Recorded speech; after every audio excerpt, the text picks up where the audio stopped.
So hey everybody, once again welcome back to hell garden. और ये है against the gods का episode number 1। हम इसे सबसे रिसेंट यानी कि सीजन 2 के एपिसोड नंबर 14 के बाद शुरू करेंगे। एंड आई नो जिन्होंने अभी तक इस स्टोरी को देखा नहीं है उन्हें थोड़ी सी कंफ्यूजन हो सकती है, और इसी की वजह से इस पूरे अगेंस्ट द गॉड यूनिवर्स को तुम्हारे भाई ने एक सेपरेट वीडियो में एक्सप्लेन किया है। सो अगर आप इस अगेंस्ट द गॉड्स के कल्टिवेशन लेवल्स और बाकी की चीजों को समझना चाहते हैं तो डेफिनेटली उस वीडियो को विजिट कर लेना। चलो ज्यादा बकवास नहीं करते, हम सीधा थोड़ा सा रिकैप इसलिए कर लेते हैं जैसे आपके दिमाग में पिछली कुछ चीजें क्लियर हो जाएं। हमारी इस स्टोरी का मेन कैरेक्टर है येंचे, जो कि शाओ क्लैन के एक ब्रांच में पला बड़ा है। वहाँ पे उसका ध्यान उसके ग्रैंडफादर और लिटिल एंड ने रखा, जो कि उसकी ग्रैंडफादर की बेटी थी। फिर बाद में उसकी शा चिंगयू से शादी हो जाती है। ये सब डिटेल्स में जानने के लिए आप डोंगुआ को देख सकते हो। बस इतना समझ लो कि येंचे का अपने ग्रैंडफादर और लिटिल एंड से बहुत गहरा कनेक्शन है। जब स्टोरी आगे बढ़ती है तो हमें मालूम पड़ता है कि येंचे को एक्चुअली में एक इंसिडेंट की वजह से उसके पेरेंट्स शाओ क्लैन में छोड़ के गए थे। यानी कि येंचे के ग्रैंडफादर को मिला था, लेकिन वो उसके रियल ग्रैंडफादर नहीं थे, क्योंकि वो थे शाओ क्लैन की ब्रांच के मेंबर। और जैसा येंचे का नाम है वो येन फैमिली को बिलोंग करता है, जो कि इस आर्क के बाद सीधा हम उस पर फोकस करेंगे। आगे बेसिकली बहुत सारे इंसिडेंट्स होते हैं। वो अपने रियल ग्रैंडफादर से भी मिलता है, जो उसे येन क्लैन के प्रोफाउंड हैंडल को सिखाते हैं और उसकी ब्लड लाइन को अवीकन करते हैं। इस बीच में क्योंकि येंचे बहुत बड़ा ठरकी है तो कोइंसिडेंस से फ्रोजन एसगार्ड की मास्टर जो यूएचएन भी उसकी वाइफ बन जाती है, यानी कि वो उसके बच्चे से प्रेग्नेंट थी। लेकिन फ्रोजन एसगार्ड पैलेस की बहुत स्ट्रिक्ट रूल्स थे। उसमें सारी की सारी वुमेन्स थी जो कि आइस कल्टिवेटर्स होती हैं, और किसी को भी बाहरी दुनिया से कोई रिलेशन बनाना अलाउड नहीं था। एंड क्योंकि चू यूएचएन येंचे के बच्चे से प्रेग्नेंट थी तो उसकी वजह से जो फ्रोजन क्लाउड पैलेस की एंसेस्टर होती है वो चू यूएचएन को अपनी कल्टिवेशन को तबाह करने पे मजबूर कर देती है। फिर प्रेग्नेंट चू यूएचएन को अपने बच्चे के साथ फ्रोजन क्लाउड पैलेस से डिस्पेल कर दिया जाता है, यानी कि बेदखल। फिर बाद में जब येंचे को इसके बारे में मालूम पड़ता है तो वो बहुत ज्यादा गुस्सा हो गया था, और क्योंकि वो ऑलरेडी काफी पावरफुल बन चुका था तो उसकी फाइट होती है उस फ्रोजन क्लाउड एसगार्ड की एंसेस्टर से। अब क्योंकि उसे अपनी वाइफ यानी कि चू यूएचएन को बचाना बहुत जरूरी था, इसलिए वो खोजबीन करते करते शाओ क्लैन की उस ब्रांच तक पहुंचता है जहाँ उसके ग्रैंडफादर और लिटिल एंड रहती थी। क्योंकि इस पूरी ब्रांच में बस ये दोनों लोग ही थे जो उसे अच्छे से ट्रीट करते थे। लेकिन जब वो शाओ क्लैन की उस ब्रांच में लौटा तो उसे मालूम पड़ा कि बर्निंग हेवन क्लैन के लोगों ने उसके ग्रैंडफादर और लिटिल एंड को किडनैप कर लिया है। इस बात से येंचे बहुत ज्यादा गुस्सा हो जाता है और वो जाता है बर्निंग हेवन क्लैन में। वेल ऑफ कोर्स येंचे को ये सब तब मालूम पड़ा था जब उसने शाओ क्लैन के पेट्रियार्की जंग की धुलाई कर दी थी। चलो हम लौटते हैं फिर से टॉपिक पे। जब येंचे बर्निंग हेवन क्लैन लौटा तब तक बर्निंग हेवन क्लैन ऑलरेडी उसके आने की तैयारियां कर चुका था, यानी कि एल्डर्स बुला लिए गए थे और फॉर्मेशन सेट कर दी गई थी। इसलिए येंचे और बर्निंग हेवन पैलेस के बीच में सीधी फाइट शुरू हो जाती है। इवन बर्निंग हेवन पैलेस का जो सेक्ट मास्टर था वो भी येंचे को हरा नहीं पाता, इसलिए वो फॉर्मेशन को एक्टिवेट कर देता है। एट द सेम टाइम येंचे से डील करने के लिए बाकी के चारों ग्रेट सेक्ट्स ने भी अपने अपने एल्डर्स को भेजा था। बेसिकली येंचे को कोई भी जिंदा नहीं देखना चाहता था। आफ्टर ऑल वो बहुत तेजी से ग्रो हो रहा होता है। और येंचे के सी ऑफ कॉन्शियस में जो जैस्मिन होती है, बेसिकली जैस्मिन बहुत ही इंपॉर्टेंट कैरेक्टर है। ये वही लाल बालों वाली लड़की है जो कि आसमान से नीचे आई है और जिसने येंचे को हेरेटिक गॉड लेगेसी दी थी। वो उससे बोलती है, येंचे तुम पहले हो जिसे खत्म करने के लिए पांचों ग्रेट सेक्ट्स इकट्ठे हुए हैं, तुम्हें इस बात पे खुश होना चाहिए। बेसिकली वो यहाँ पे उसका मजाक उड़ा रही होती है। At the same time burning heaven palace के पैलेस मास्टर ने उन सारे डिसाइपल्स को पीछे रिट्रीट करने का ऑर्डर दे दिया था, क्योंकि वो अब येंचे का सामना नहीं कर सकते थे। चलो अब हम यहाँ से अपनी स्टोरी को आगे बढ़ाएंगे, लेकिन तब भी आप सबसे रिक्वेस्ट है कि उस क्रोनोलॉजी वीडियो को जरूर देख लेना जिसमें हमने अगेंस्ट द गॉड्स के पूरे यूनिवर्स को एक्सप्लेन किया है, इनके कल्टिवेशन बेसिस, हेवनली ट्रायर्स और गॉड रियम जैसी चीजें। वेल उस वीडियो को देख के आपको इस स्टोरी को समझने में कोई परेशानी नहीं होगी।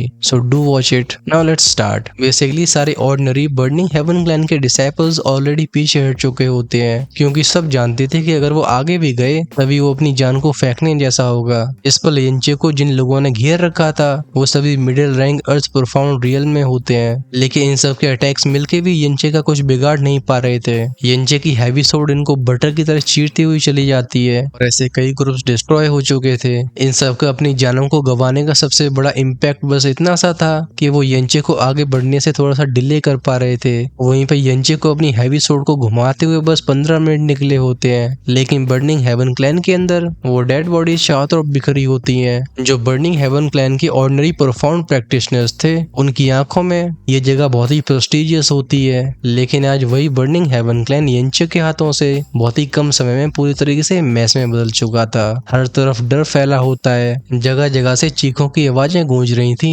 हमारा फोकस बर्निंग हेवन क्लैन के सेकंड एल्डर फैन मोजी पे जाता है, जो कहता है सब लोग पीछे आओ। उसके कमांड के नीचे येंचे को सराउंड करने वाले बर्निंग हेवन क्लैन के मेंबर्स को ऐसा लगता है जैसे इन सब ने हेवंस की आवाजें सुन ली हो। येंचे की टेरिफाइंग स्ट्रेंथ और रूथलेस मेथड्स ये उन्हें पहले से अंदर से डरा चुके होते हैं, इसलिए इस ऑर्डर को सुन के इन्हें रिलीफ महसूस होती है। ये सब किसी पैनिक से भरे सैलाब की तरह पीछे हटते हैं। वहीं पे येंचे अपनी जगह पे वैसा का वैसा ही खड़ा हुआ था कि आसपास 30 मीटर से ज्यादा के रेडियस में अब कोई जीता जागता इंसान नहीं होता है। उसके पैरों के नीचे खून बिल्कुल नदियों की तरह बह रहा था। ये सीन इतना गैसली था कि अगर किसी ने इसे अपनी आंखों से नहीं देखा होता तो कोई बिलीव नहीं कर सकता था कि चारों मेजर सेक्ट्स में से एक इस बर्निंग हेवन क्लैन को 20 साल से कम की उम्र वाला नौजवान इस तरीके से झकझोर के रख चुका है। उन पीछे हटने वाले लोगों के लिए अच्छी बात ये थी कि येंचे इनका पीछा नहीं करता है। उसके आसपास इंसानी फिगर्स एक के बाद एक तेजी से मूव करते हैं, और जब ये सब रुकते हैं तब वो येंचे को सेंटर में रख के एक अजीब सी फॉर्मेशन बना चुके थे।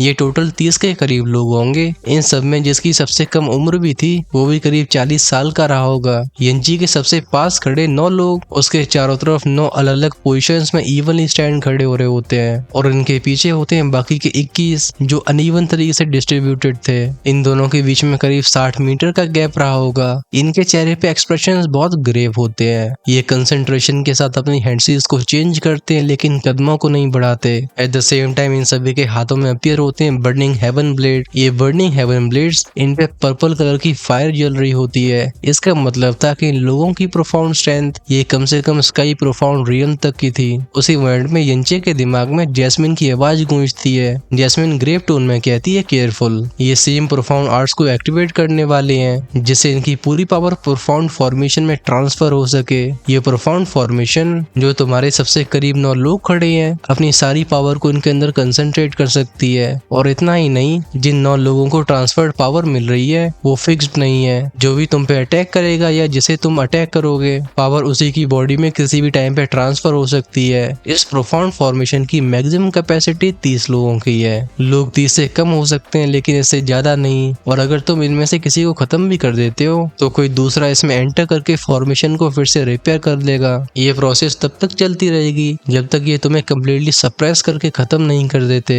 या तुम एग्जॉस्शन की वजह से खुद गिर नहीं जाते।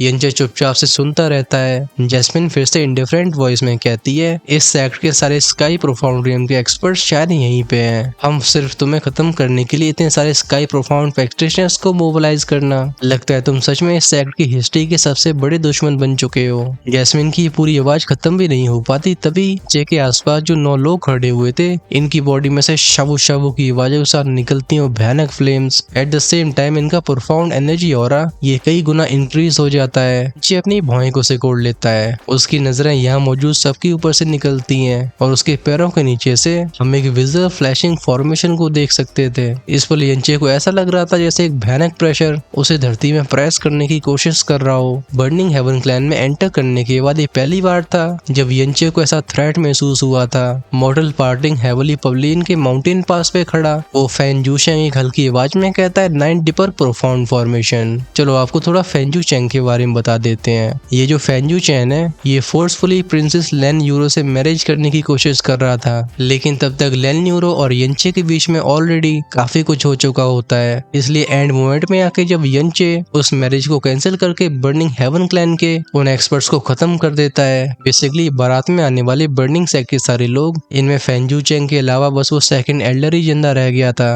बाकी सबको येंचे ने फिनिश कर दिया था और यही कारण है बर्निंग हेवन सेक्ट और येंचे के बीच की दुश्मनी का। और अब ये फेंजू चैंग येंचे से अपनी वाइफ को चुराने का बदला लेना चाहता है। Now let's get back to the story. इस समय उसके चेहरे के ग्लूमी एक्सप्रेशंस थोड़े से चेंज होते हैं। उसके फेस पे एक प्लेजेंट सरप्राइज और एरोगेंस से भरी सैविज स्माइल आती है। वो फेंजू चैन हंसते हुए बोलता है इस 9 डिपर फॉर्मेशन को सारे एल्डर्स और पवेलियन मास्टर्स ने मिलकर कंस्ट्रक्ट किया है। हा येंचे, अब तू तो गया। इस बार अगर तू 10 गुना पावरफुल भी हुआ तब भी तेरी मौत निश्चित है, और तो और तुझे दफनाने तक की जमीन नहीं मिलेगी। येंचे को फॉर्मेशन में घेर के खड़े लोगों में से एक बुढ़ा भी होता है। इसकी दाढ़ी के सारे बाल सफेद हो चुके चुके थे। वो यंचे को घूरते हुए कहता है, यंचे, इस ओल्ड मैन ने अपनी आंखों से नहीं देखा। मैं भी तब तक बिलीव नहीं कर सकता था कि इस ब्लू वर्ल्ड एम्पायर में तुम्हारे जैसा एक टैलेंट अपीयर होगा। तुम्हारे एप्टीट्यूड यानी कि टैलेंट के साथ तुम्हारा फ्यूचर सच में माइटी हो सकता था। तुम इस पूरी दुनिया को हिला सकते थे, लेकिन अनफॉर्चुनेटली तुमने अपनी एबिलिटीज को ओवर एस्टिमेट कर दिया और हमारे बर्निंग हेवन क्लैन को प्रोवोक किया। तुमने अपनी कब्र खुद खो दी है और अपने फ्यूचर प्रोस्पेक्ट्स को भी खत्म कर दिया है, और तुम इसके लिए किसी और को ब्लेम नहीं कर सकते हो। हाँ, हम दर्जनों लोगों का मिलकर तुम्हारे खिलाफ एक फॉर्मेशन को बनाना, ये तुम्हारे लिए अनफेयर हो सकता है, लेकिन बट इससे पहले बुड्ढा और भी कुछ बोल पाता, यंचे अपनी हैवी सोर्ड को जमीन में स्मैश करता है। गूंजती है बैंग की आवाज। वो लाउड साउंड उस बुड्ढे को वहीं पे इंटरप्ट कर देता है। फिर यंचे मजाक उड़ाते हुए कहता है, बुड्ढे अपने मुंह को बंद रख। तुम सब कुत्ते इनोसेंट लोगों को किडनैप करके हॉस्टेज बनाते हो। तुम सब इतने डिस्पिकेबल यानी कि घटिया हो कि धरती और आसमान भी तुमसे डिस्गस्ट फील कर रहे होंगे, और तुम यहाँ पे फेयरनेस की बात कर रहे हो। बुलशिट। यंचे की बात को सुनते हो व्हाइट हेड ओल्ड मैन तुरंत ही गुस्से की वजह से लाल हो जाता है। उसकी फेस मसल्स ट्विच करती हैं। यंचे की डिस्टेंस से भरी वो कोल्ड आंखें ये उसे रियल ह्यूमिलेशन फील करवा रही थी। उस बुड्ढे की पूरी बॉडी ट्रेम्बल होती है। वो गहरी सांस लेके धाड़ता है, इंसोलेंट जूनियर डाई। यंचे भी कोल्ड आवाज में कहता है, डिस्पिकेबल ओल्ड डॉग, तेरी मेरे सामने भौंकने की हिम्मत, जा हेल में जाके भौंक। अगली मोमेंट में यंचे की बॉडी अचानक से राइज होती है और उसकी वो ड्रैगनॉइड हैवी सोर्ड एक थंडरस आवाज करते हुए सीधा उस बुड्ढे की तरफ बढ़ जाती है जिसने अभी अभी बात की थी। इस हैवी सोर्ड में एक अलग ही स्तर की बिजर्क पावर थी जो नीचे की हवा को झन्ना के रख देती है। इवन पीछे खड़े एक्सपर्ट्स के एक्सप्रेशंस भी चेंज हो जाते हैं। हवा में जब ये हैवी सोर्ड घूमी थी तो एक हल्का सा डेंट सा बन जाता है। इस स्ट्राइक की पावर को देख के उस बुड्ढे के एक्सप्रेशंस ड्रास्टिकली चेंज हो गए थे, लेकिन अगले इंस्टेंट में वो शांत भी हो जाता है। यंचे के आसपास खड़े बाकी के लोग ये साथ में अपनी बॉडीज को मूव करते हैं। 9 बर्निंग हेवन ब्लेड्स अलग अलग डायरेक्शन से अटैक लॉन्च करते हैं। इन ब्लेड्स के साथ आने वाली हीट वेव्स इतनी ज्यादा गर्म थी कि स्पेस भी ऑलमोस्ट मेल्ट सा हो रहा था। ये एक साथ मिलकर यंचे पे असॉल्ट कर रहे थे। फिर अगले पल गूंजती है क्लैंक की आवाज। ये एक बहुत तेज स्ट्राइकिंग साउंड होता है। इस मेटेलिक साउंड को सुन के लोगों के दिमाग झन्ना गए थे। वो 6 बर्निंग हेवन ब्लेड्स एक ही टाइम पे यंचे की हैवी सोर्ड से कोलाइड हुए थे। फिर चारों तरफ वो प्रोफाउंड एनर्जी की वेव फैलती है, गूंजती है शावू शावू की आवाजें। इन सब के अटैक्स को साथ में फेस करने की वजह से यंचे को 4-5 कदम पीछे लेने पड़ते हैं। उसकी हथेली भी हल्की नम हो जाती है। लेकिन इसके जस्ट अपोजिट 6 लोग ये भी दर्जनों मीटर पीछे उड़ जाते हैं, लेकिन इस फॉर्मेशन की वजह से इन्हें कोई सब्सटेंशियल इंजरी नहीं होती। वहीं पे यंचे के इम्बैलेंस का फायदा उठा के पीछे से तीनों स्नीक अटैक्स आते हैं जिनमें चिलिंग ऑरा शामिल था। ये तीनों बर्निंग हेवन ब्लेड्स एक ही टाइम पे यंचे की पीठ पे स्लैश कर देते हैं। सबके कान में पफ की आवाज जाती है। यंचे की पीठ से खून बहता है। ये बह नहीं रहा था बल्कि हवा में उड़ रहा था। इस समय उसके बैक पे करीब आधे फुट गहरा एक खूनी निशान बन चुका होता है, जिससे गहरा पेन उसके एक्सप्रेशंस को डिस्टॉर्ट करने लगा था। लेकिन वो एक्सप्रेशंस दर्द से भरे नहीं थे बल्कि फिरोशियस थे।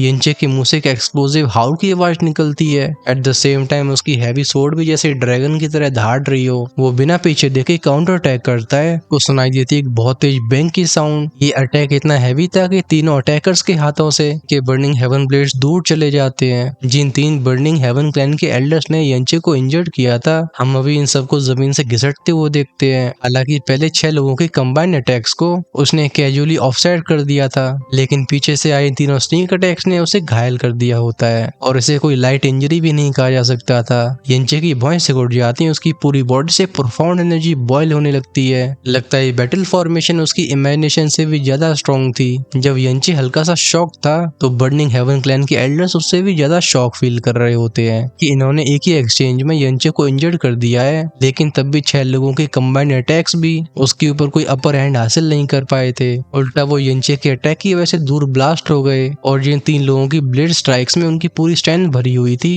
वो भी यंचे को कोई फेटल इंजरी नहीं दे पाए हैं, बल्कि बस एक कट बना पाए हैं। ये 9 एल्डर्स कोई ऑर्डिनरी स्काई प्रोफाउंड एक्सपर्ट्स नहीं होते हैं। इस 9 प्रोफाउंड डिपर फॉर्मेशन के अंदर इनकी बॉडी की सारी स्काई प्रोफाउंड एनर्जी कंबाइन हो चुकी थी। ये लोग बिलीव नहीं कर पा रहे थे कि यंचे की पावर और फिजिक इतना फ्राइटनिंग लेवल तक पहुंच चुका होगा। हालांकि एक्सट्रीमली शॉक थे, लेकिन तब भी इन्हें पूरा भरोसा था कि 9 प्रोफाउंड डिपर फॉर्मेशन एक्टिवेट हो चुकी है, और अब यंचे चाहे कितना भी स्ट्रॉन्ग हो वो आज यहाँ से जिंदा वापस नहीं जाएगा, क्योंकि ग्रैंड एल्डर और ग्रैंड क्लैन मास्टर जो काफी पहले से सोसाइटी से विड्रॉ कर चुके हैं, अगर इन्हें छोड़ दिया जाए तो ये बर्निंग हेवन क्लैन की सबसे खतरनाक पावर होती है। इस फॉर्मेशन के अंदर अब तक इनविंसिबल दिखने वाला यंचे एक सिंगल एक्सचेंज में इंजर्ड हो चुका था। जिस व्हाइट हेयर्ड ओल्ड मैन ने यंचे से पहले बात की थी, अभी उसकी कलाई यंचे की स्ट्राइक की वजह से डिसलोकेट होने वाली होती है। दिल शॉक से भरा होता है, लेकिन एक्सप्रेशंस में पैनिक बिल्कुल नहीं था। वो एक स्टर्न आवाज में कहता है, एज एक्सपेक्टेड, तुम लोग सच में स्ट्रॉन्ग हो। मैं तभी कहूँ कि ग्रेट एल्डर भी तुम्हारे हाथों से कैसे मारे गए, लेकिन जब 9 प्रोफाउंड डीपर फॉर्मेशन बन चुकी है तो तुम कितना भी स्ट्रगल कर लो,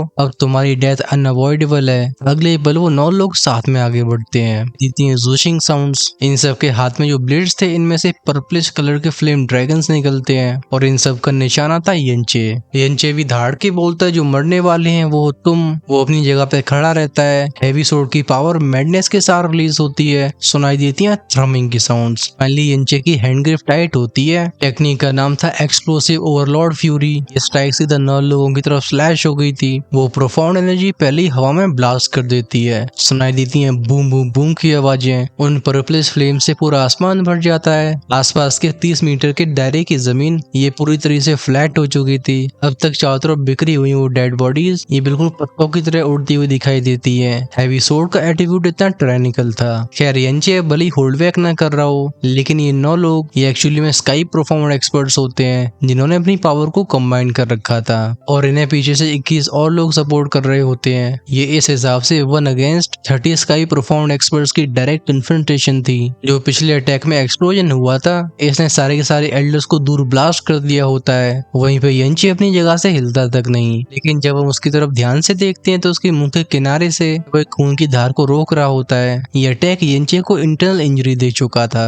इस पूरे ब्लू विंड एम्पायर में शायद यंचे ही था जो इन 30 स्काई प्रोफाउंड एक्सपर्ट्स के कंबाइन अटैक का सामना कर सकता था। हालांकि उसे इंटरनल इंजरी फेस करनी पड़ी, लेकिन यंचे के एक्सप्रेशंस अब भी उतने क्लियर होते हैं। उसके चेहरे पे जरा सा भी पैनिक नहीं था। हाँ, ये फॉर्मेशन उसके सोचने से भी ज्यादा ट्रबलसम है, लेकिन अगर ये लोग सच में ऐसा सोचते हैं कि उसे हराना इतना आसान होगा, तो यंचे इनकी सोच को गलत साबित करके दिखाएगा। जो 9 लोग पीछे ब्लास्ट हुए थे, अब ये धाड़ के फिर से आगे बढ़ते हैं। ये सब सेम क्लैन को बिलोंग करते थे और इन सब ने same burning heaven art cultivate की थी। इसलिए प्रोफाउंड फॉर्मेशन की सपोर्ट में इन सब की सेम प्रोफाउंड स्टैंड के साथ इनकी मूवमेंट बिल्कुल आइडेंटिकल होती है। बेसिकली सब कुछ ये फ्लॉलेस कोऑर्डिनेशन के साथ एग्जीक्यूट कर रहे थे। वो बूम बैंग क्लैंग वुश की आवाजें लगातार सुनाई देती हैं हैवी सोर्ड के एक्सप्लोसिव साउंड्स। यंचे जब जब अपनी ड्रैगन सोर्ड को स्विंग करता, हर बार फॉर्मेशन से बाहर खड़े लोगों के एक्सप्रेशंस चेंज हो जाया करते थे। ऑल्दो यंचे 9 लोगों को पीछे ब्लास्ट कर दिया करता था, लेकिन ये फिर से वापस आ जाया करते थे।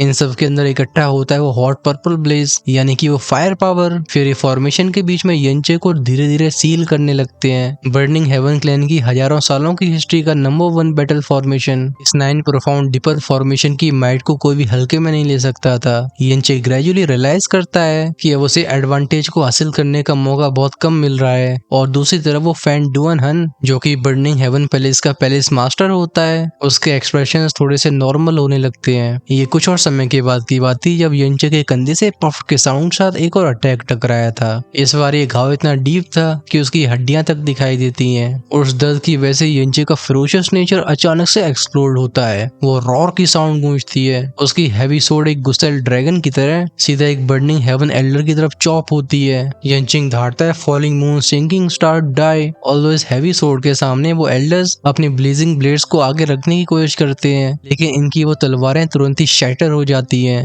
Dragon fruit extremely ferocious power को लेके उस बर्निंग हेवन क्लैन के एल्डर के चेस्ट पे स्मैश होता है। हम तुरंत ही उसके सीने पे स्प्लैट की आवाज के साथ एक इंसान के सर के जितने बड़ी कैविटी को बनते हुए देखते हैं, यानी कि एक छेद। वो बर्निंग हेवन एल्डर डिस्पेयर के साथ चीखता है, फिर किसी कैनन बॉल की तरह पीछे उड़ जाता है। पीछे खड़े बाकी के बर्निंग हेवन एल्डर से वॉलेटली क्रैश हो गया था। सुनाई देती है बैंग की साउंड। इस इम्पैक्ट की वजह से उस एल्डर की रीढ़ की हड्डी टूट जाती है। दोनों बॉडी साथ में चिपक के करीब 150 मीटर दूर उड़ती हुई चली गई थी। बर्निंग हेवन क्लैन के लोग जब ऐसे सीन को देखते हैं, ये शॉक से भरी आवाज में चिल्लाते हैं, एल्डर मूव। कोई कहता है एल्डर शिंग हाओ। 9 प्रोफाउंड डीपर फॉर्मेशन के अंदर एक के बाद एक एल्डर को खत्म करना। पैलेस मास्टर फैंग डुअन हन के चेहरे के एक्सप्रेशंस ऐसे हो जाते हैं जैसे वो ऑलमोस्ट खून को उगलने वाला हो। एंड ऑफ कोर्स क्योंकि 2 एल्डर फॉर्मेशन से बाहर चले गए थे, इस वजह से 9 प्रोफाउंड डीपर फॉर्मेशन पहले से कम इफेक्टिव हो जाती है। जिन एक को खत्म कर दिया था तो दूसरे को बहुत सीरियसली इंजर्ड। हाउएवर तुरंत ही 2 और लोग इस गैप को फिल करने के लिए आगे आते हैं।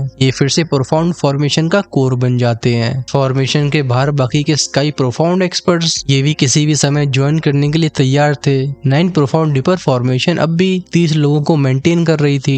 ये फिर से दहाड़ता है स्काई वुल्फ स्लैश। वो 9 लोग फिर से उसके आसपास आ गए थे, लेकिन हैवी सोर्ड जिसमें से एक स्काई वुल्फ का शैडो निकलता है वो तुरंत ही इन्हें बिखरा देता है। और जो 2 लोग अभी गैप को फिल करने आए थे, इन्हें इवन अपने अटैक को लॉन्च करने तक का मौका नहीं मिलता। उस स्काई वुल्फ स्लैश की वजह से दोनों 2 हिस्सों में कट जाते हैं। एट द सेम टाइम उस पैलेस मास्टर फैन डुआनन की पूरी बॉडी ट्रेम्बल होती है। वो ऑलमोस्ट खून फेंकते हुए कहता है कि क्या ट्रू गॉड की पावरफुल प्रोफाउंड स्किल के सप्रेशन में भी यंचे अपने दुश्मनों को आसानी से खत्म कर रहा है। हाउएवर इसके जस्ट अपोजिट चाहे फॉलिंग मून सिंकिंग स्टार हो या स्काई वुल्फ स्लैश, दोनों ही स्किल्स बहुत ज्यादा एनर्जी को कंज्यूम करती थी। जब भी दोनों प्रोफाउंड स्किल्स अनलीश होती हैं तो यंचे के लिए एक न एक अपोनेंट को खत्म करना बहुत जरूरी हो जाता है। ऑफ कोर्स जैसे ही दोनों एल्डर्स खत्म होते हैं, बाकी के लोग इसकी जगह पे आ जाते हैं। इस तरीके से शुरुआत से अंत तक 9 प्रोफाउंड डिपर फॉर्मेशन की स्ट्रेंथ कमजोर नहीं होती, लेकिन हर एक अल्टीमेट मूव के यूज करने के बाद यंचे की स्ट्रेंथ और भी ज्यादा सप्रेस हो रही थी और इस बात को वो अच्छे से समझ रहा था। लेकिन अगर वो अपनी प्रोफाउंड स्किल्स को यूज न करे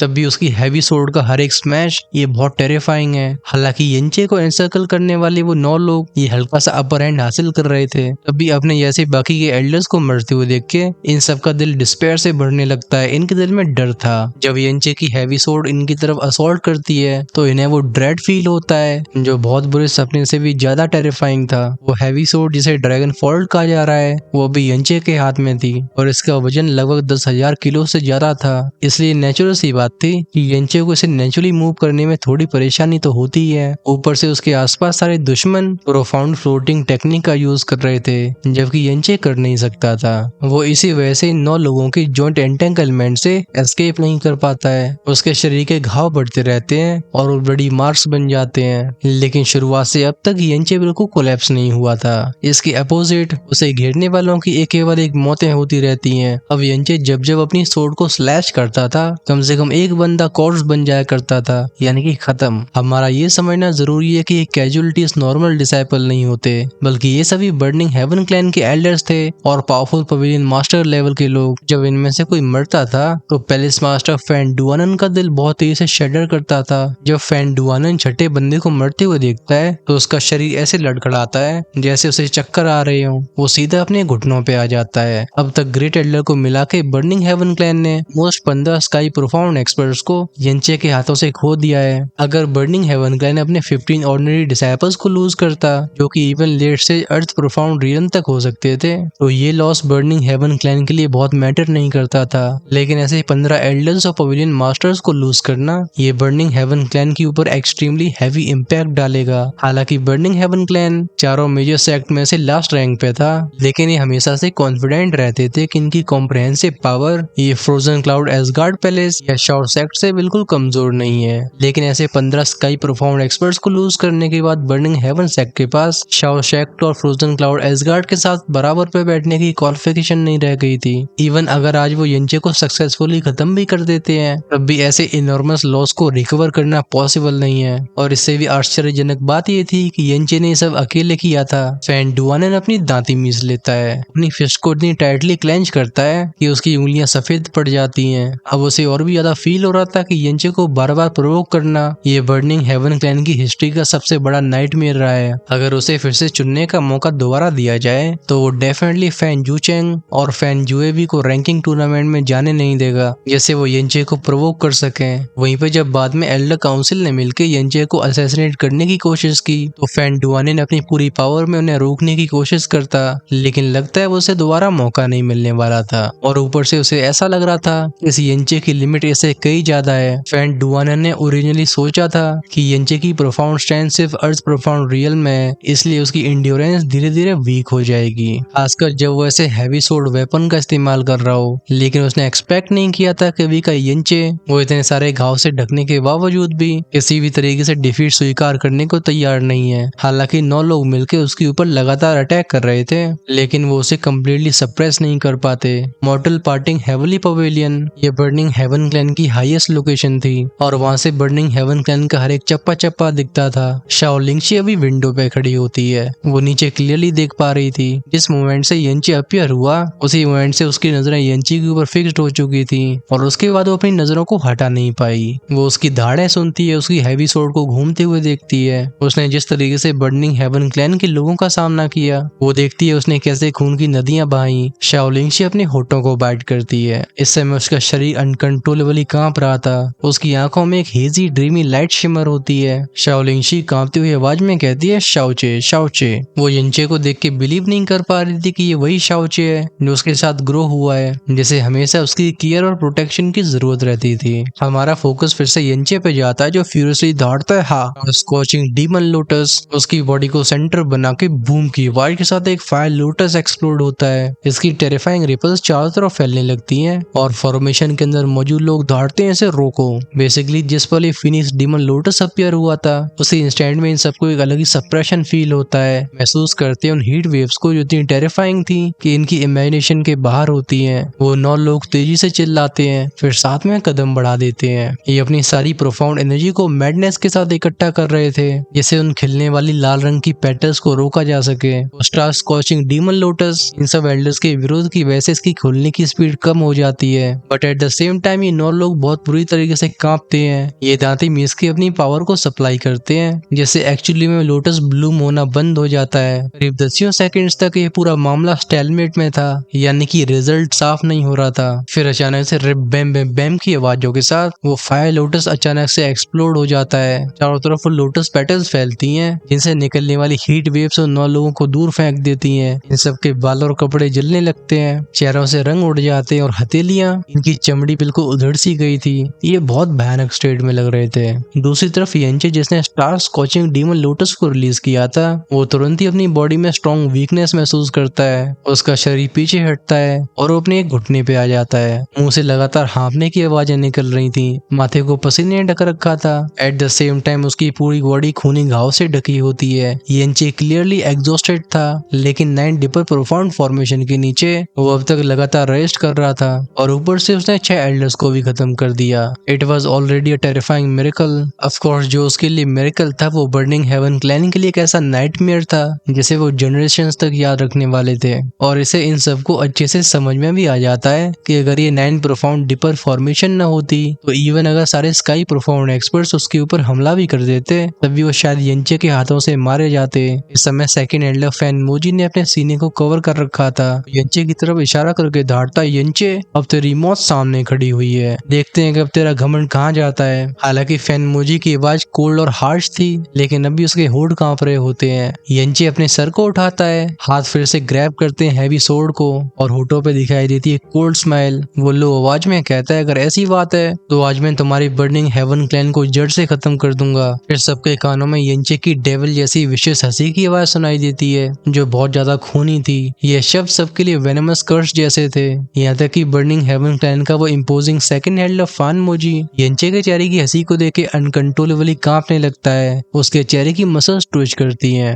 वो फिर से अपनी हिम्मत को इकट्ठा करके दौड़ता है, मौत के इतने करीब होने के बाद भी लड़के तेरा घमंड नहीं गया। एल्डर्स और पवेलियन मास्टर्स, मैं पहले ही जानता हूँ कि अपनी मौत के करीब पहुंच चुका है, चलो जल्दी से इसे खत्म कर देते हैं जैसे हम अपने उन एल्डर्स की रिवेंज ले सकें जो इसके हाथों से मारे गए हैं। इस फान मोजी के बहलावे में आके सारे बर्निंग हेवन क्लैन के लोग भी दौड़ते हैं, डेविल स्पॉन डाई। जो 9 लोग स्टार स्कॉचिंग डीमन लोटस से इंजर्ड हुए थे वो अपने कदमों को पीछे लेते हैं और इनकी जगह पे आ जाते हैं बाकी के 9 लोग। ये सब अपनी 9 हेवन ब्लेड से यिनचे के 9 वाइटल पॉइंट्स को चीरने की कोशिश करते हैं। इन 9 में से हर एक की स्ट्राइक डेडली थी, जैसे अब यिनचे को बिल्कुल और भी मौका न देना चाहते हो। लेकिन ठीक इसी मोमेंट में अचानक से यिनचे अपनी हैवी सोर्ड का सहारा लेके खड़ा होता है। एट द सेम टाइम उसकी आंखों के बीच में से एक अज़्योर कलर की मिस्टीरियस लाइट रिलीज होती है। साथ में हम उसके पीछे एक अज़्योर कलर की ड्रैगन को अपीयर होते हुए देख सकते हैं। यिनचे हैवी आवाज में कहता है, ड्रैगन सोल डोमेन। आसमान में एक रॉर का साउंड गूंज जाता है, एक मैजेस्टिक ओवरवेलमिंग ड्रैगन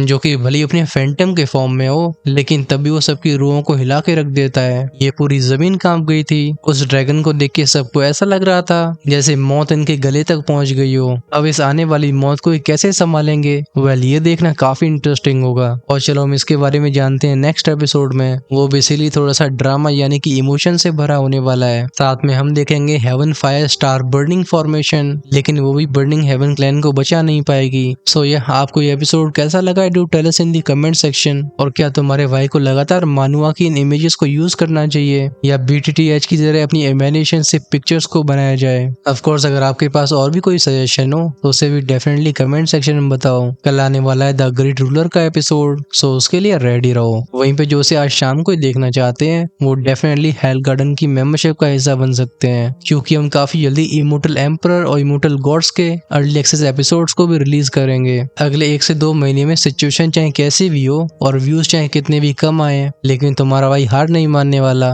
बट अगर 2 से 3 महीने में भी चीजें इंप्रूव नहीं होती हैं तो फिर चलो हम साथ में मिलकर कुछ और सोचेंगे, या मैं शायद आपको किसी और चैनल पे मिलूंगा। सो या और इसमें आपका कंट्रीब्यूशन बहुत जरूरी है। हाल ही में जो एपिसोड रिलीज हो रहे हैं उन्हें लाइक करना बिल्कुल मत भूलना, क्योंकि इसी से वीडियो के थोड़े और फैलने के चांसेस होते हैं। चलो तब तक के लिए लेट्स से गुड बाय।